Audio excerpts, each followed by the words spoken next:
This podcast wasn't born in a studio. It was built in the wild moments of real life, the messy and the beautiful ones.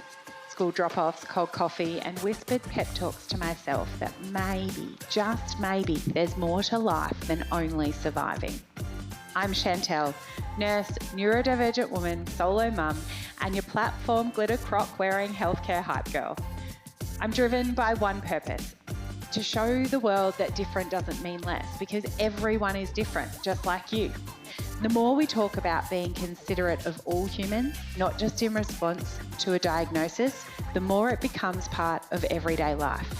So welcome to Different Like You, where we have real, considered conversations about inclusion, kindness, and what it means to be fully human.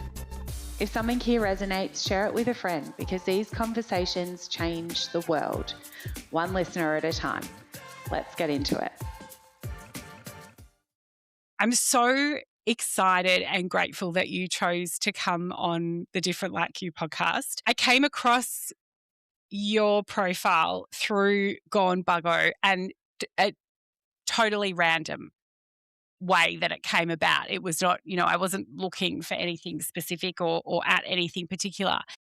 And I loved it because it was so different. And that's what really intrigued me. I thought, I'm just curious to speak to you. I think one of my strengths that I recognize now as an adult is that I'm a curious individual, and then hearing the different things that you've done, I really love that. So typically when I record, we just kind of have a conversation. There's no particular script. I will ask a few prompts around difference, because obviously that is what I like to have is considered and kind conversations about things that are different in different industries, or things that we wish we could do different or have seen different. I'm a big believer in we don't have to agree. We ask to understand and have questions. And I love that about science. I think that gives the most wonderful element of, kind of forced curiosity, is when we do research and we ask questions and we want to know more. I had a whole life in people and culture before I came to nursing later in life, and then that really ignited the inner nerd in me that I did not know was there, and then have since gone on down a few different rabbit holes. One that I'm in at the moment is I'm in a deep dive of a jellyfish rabbit hole as we look at neuroscience. And so if you have any information, any directions or people that I should speak to, I'd be really grateful, because it's a fascinating rabbit hole to be in. Yeah, it's amazing looking at other life and what we can learn about ourselves from it. Definitely. Something as simplistic as a jellyfish is actually quite an intricate way to look at ourselves. So yeah, that's a worthwhile rabbit hole to explore. It's been fascinating. It's been about 6 months, and surprisingly, and I think the world works in weird and wonderful ways. It started as I'm preparing research, putting together some research and a scope review. And then it was when we were on the Barrier Reef that I was having conversations with the marine biologist, and I thought, oh, hang on, I think there's something more in this. And so their rabbit hole continues. So if you've got anyone I should speak to, or anything I should, you think is worthwhile looking at, I'm all ears. But I guess, like I said, I came to you I found you through Gone Buggo, but I know that there is so much more to you. So aside from Gone Buggo, who is Steven Gill? Well, I'm trying to figure that out every day, but I guess I am a science communicator, I guess, is the label that I slap on myself mostly now. I have 5 jobs at the moment, but they're all science communication jobs. So I work on the reef as a guide on snorkel boats. I take people out to the reef. I provide interpretive commentary. I deliver sort of engagement experiences in the water. I also do rainforest tours. So I do full day Daintree rainforest tours and take people on immersive experiences in the rainforest as well. And having both sides of that coin, I have found really, really valuable, because working in the reef, it's very easy to forget the rainforest exists at all. And working in the rainforest is very easy to forget that the reef exists at all. but both ecosystems actually tie together very, very nicely. And there is a lot of overlap and a lot of collaborative effort between those two ecosystems and the mangrove that borders them. Mm. And being able to work on both sides is really rare, but really valuable. Being able to talk about the reef while I'm in the rainforest and the rainforest while I'm in the reef and be able to provide broader context and better understanding. So I do those jobs, which has led me into doing marine science courses for American college students that come here on their summer break. So I do deep dives with marine science with mainly freshmen, sort of 20, 21, 22-year-old kids. Although I have had some sort of senior classes come in, and a lot of it is to do with humans and environment, citizen science. It's not necessarily that they're marine biology students. It's just that you need to understand some of the biology to talk about the ecosystem and the pressures and everything else. I would imagine that having that foundational understanding delivered in a way that is different to how their university is going to deliver it is really valuable. Yes, and I've started getting feedback around that in a lot of the different avenues that I do. Whether that's, in a tour, I have people say, "Oh, it's amazing how scientifically literate you are, but how accessible you make the information." Then you get these scientist kids who are like, "It's so nice to hear it in a way that's actually interesting." My other job, I work with Australian schools doing school programs as well. Yeah. But it's multi-day programs. Yeah. Okay. Trips in the far north Queensland region that are curriculum aligned with, anywhere from sort of, I think I've had some 9-year-old kids all the way up to sort of seniors in grade 16 years, 17-year-old kids. So it's always science communication. It's just different, I guess, lenses, different windows into science. So my 5 main jobs, because Gone Buggo is my thing. I don't count it as a real job because it's just my business. It's all different types of science communication.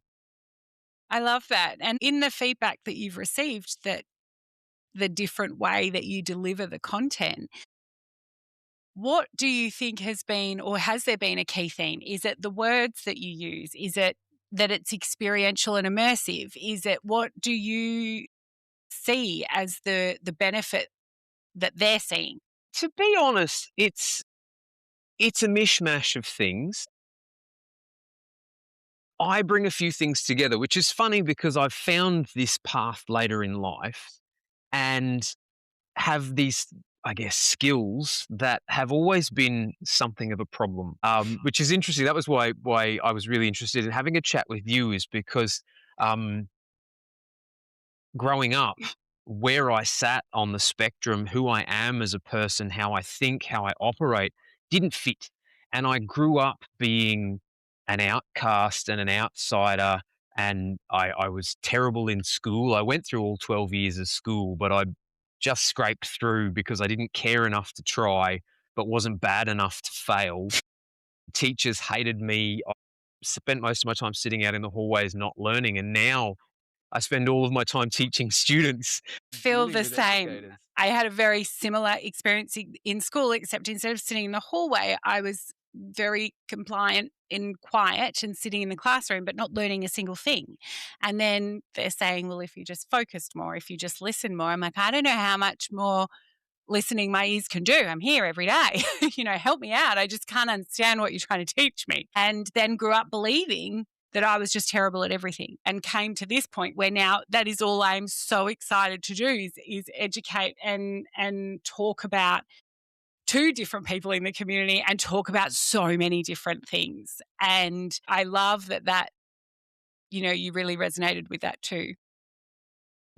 So I find, especially with younger people, I find a lot of teachers are really impressed with my delivery and impressed with the engagement that I get from the kids, which I find kind of ironic because if I was under that teacher's tutelage, if I was in their class, I would have been the problem kid in the class as well, And they're like, I don't understand why they love you so much. Like, it's because I'm everything you're not and everything you hate about them is I am that kid who sat at the back and flicked rubber bands at Susie in the front row and spitballs at the windows. And I was a bad student, but it's kind of given me a way to engage young people differently. Do you think you were a bad student, or do you think the environment that you were in was not conducive to the way that you needed and wanted to learn until you were old enough to kind of make the decision of, nah, I'm going to flick this band because it's going to be fun? I appreciate there's an element of that as we get older, but early on, what are your thoughts?